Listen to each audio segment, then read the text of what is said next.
I stood in the wreckage of my studio, glass crunching under my boots, and realized my brother had finally done what my parents had been doing my whole life. He'd erased me.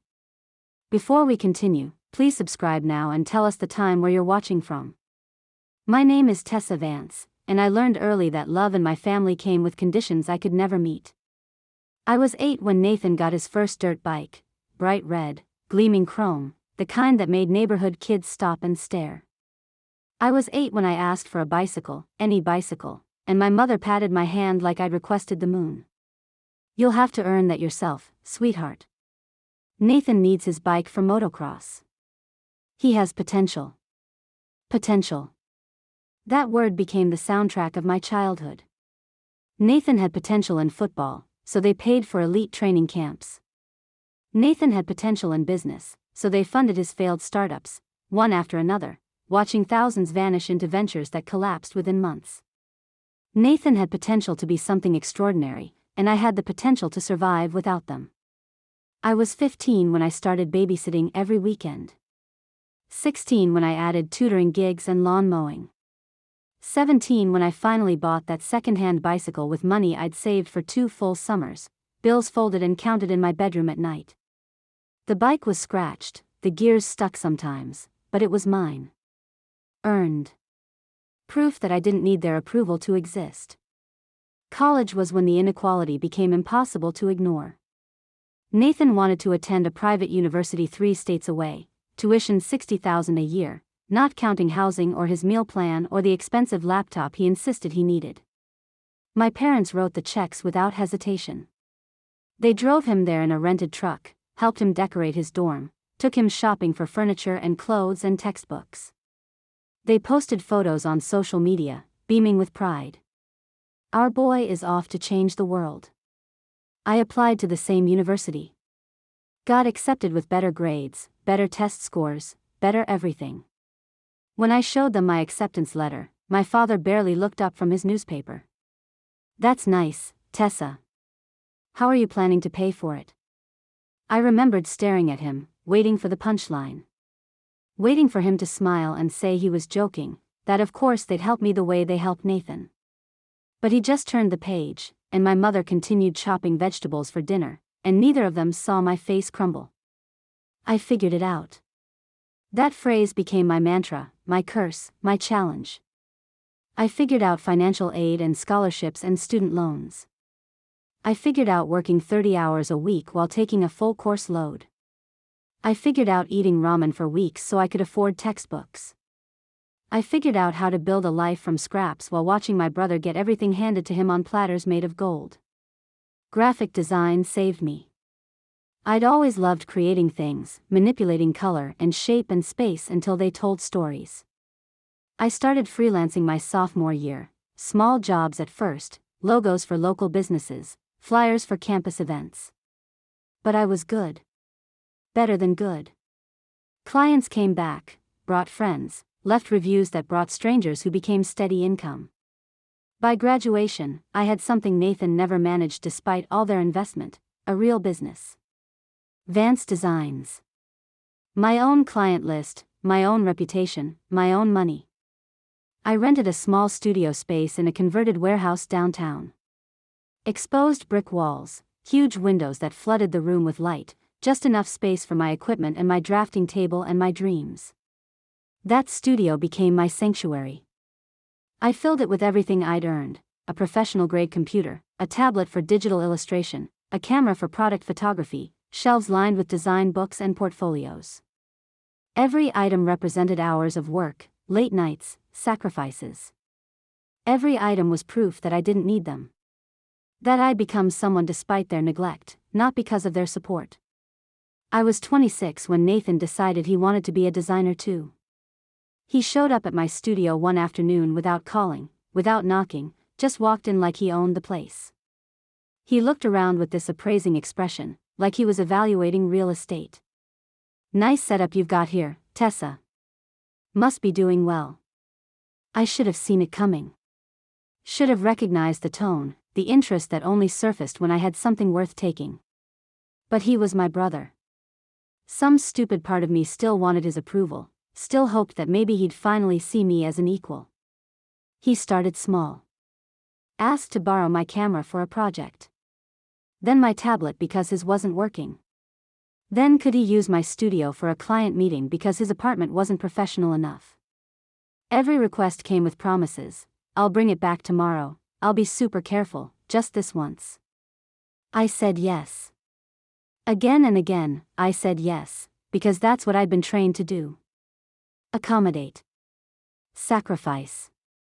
Make space for Nathan's potential while my own needs stayed small and quiet and undemanding. Then I noticed my client files had been accessed.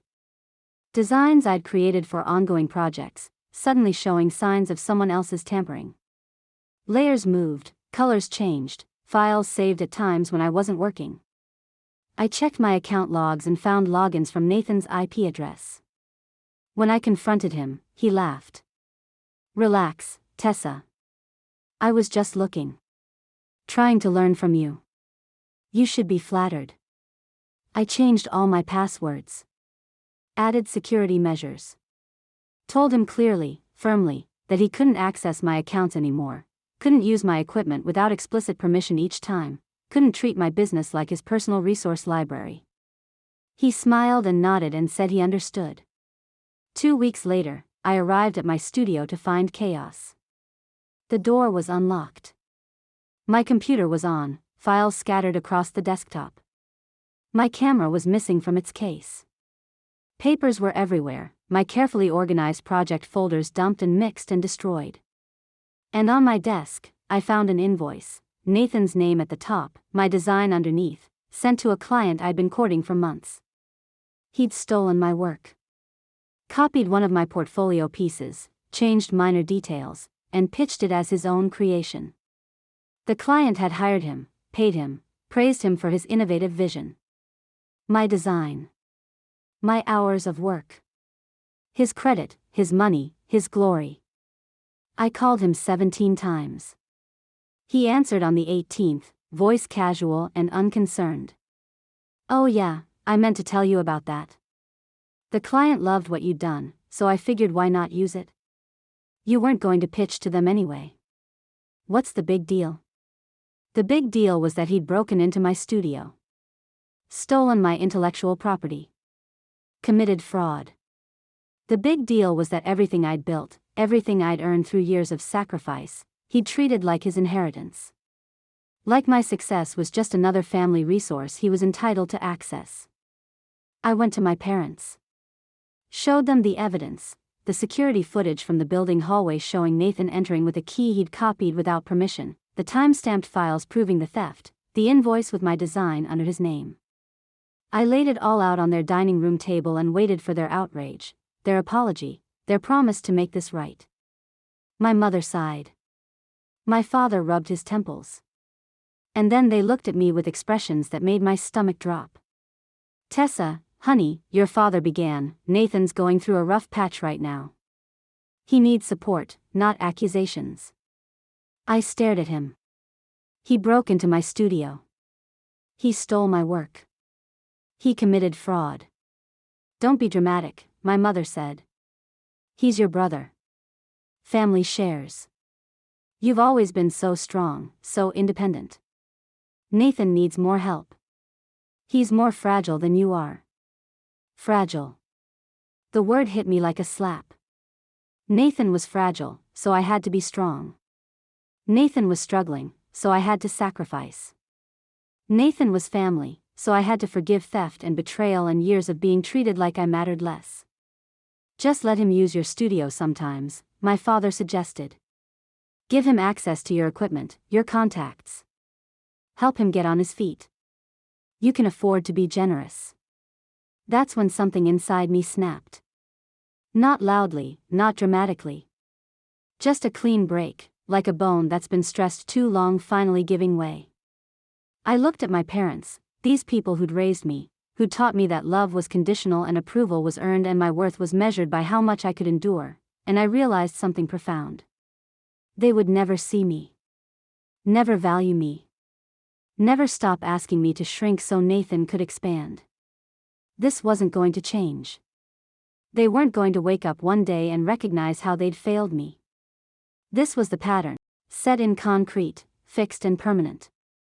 I could keep beating myself against it, or I could walk away. I stood up from their table, collected my evidence, and said the words I should have said years ago: no. Just no. Not an explanation, not a justification, not a plea for understanding. Just a boundary, clean and clear.